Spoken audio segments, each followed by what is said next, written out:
dans cette vidéo, je vais vous présenter comment utiliser le système de fichiers avec Electron. Alors simplement, si vous connaissez déjà le système de fichiers avec Node.js, donc par exemple créer un fichier, lire dans un fichier, etc. Et ben c'est exactement la même chose parce que c'est basé sur Node.js. Donc en gros, ça va utiliser tout ce que Node.js a dans le ventre, mais ça va rajouter des fonctionnalités en plus.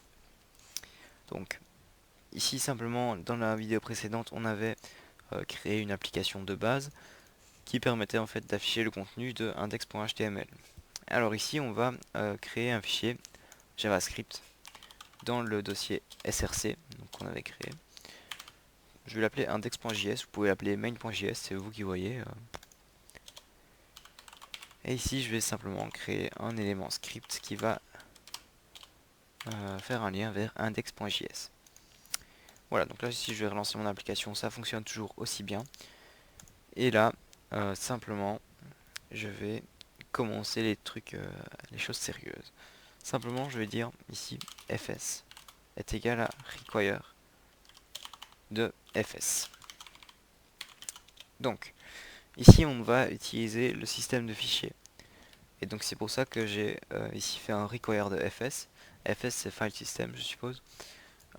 Et donc ici on peut faire plein de trucs, genre fs.writeFile, filesync, writesync, watchFile, etc.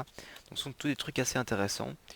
Mais là ici ce qui nous intéresse c'est pouvoir écrire dans un fichier.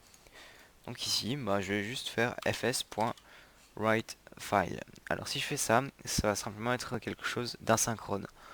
Donc ça veut dire que il va exécuter tout ce qu'il y a après, même si il n'y a pas eu, enfin même s'il n'a pas su écrire, en fait il attend pas un résultat avant de continuer. Alors que writeFileSync va attendre qu'il y ait un résultat et après il va continuer. Donc là ici je vais plus utiliser en sync parce que c'est, enfin je préfère. Et comme ça on pourra utiliser d'autres choses par la suite. Donc writeFileSync, simplement ici je vais dire que je veux écrire dans le fichier test.txt. Après je vais lui dire ce qu'il faut mettre dedans. Et là je vais marquer coucou. Et là ici je vais définir l'encodage. Donc ce sera UTF-8. Et puis c'est tout.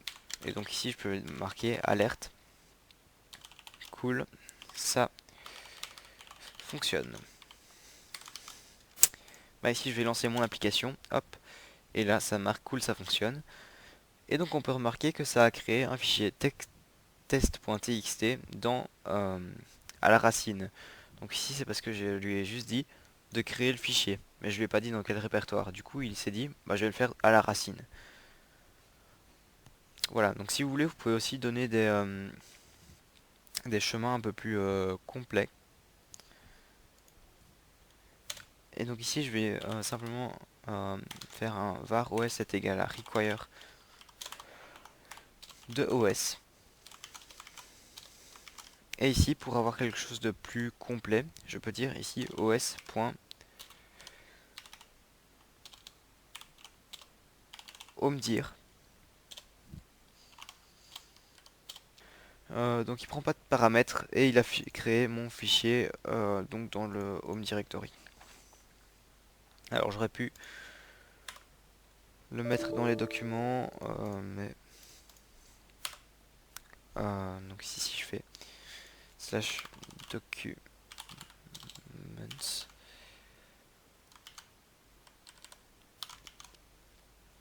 donc là ça devrait fonctionner aussi. Simplement je fais CTRL R, hop. Et ici dans mes documents j'ai un fichier, pas celui-là, test.txt qui a été créé. Donc ça fonctionne. Vous voyez plus ou moins comment ça fonctionne, hein, c'est assez pratique. Donc ici c'est bien, on a réussi à écrire, mais maintenant ce qu'on veut faire c'est lire. Ici on fait fs.read filesync.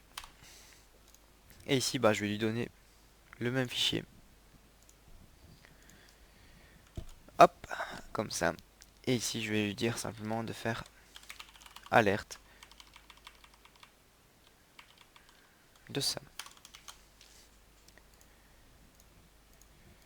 Ici je relance mon application, hop, ça me marque cool, ça fonctionne, et puis après ça me marque coucou, donc le contenu de mon fichier, donc c'est parfait.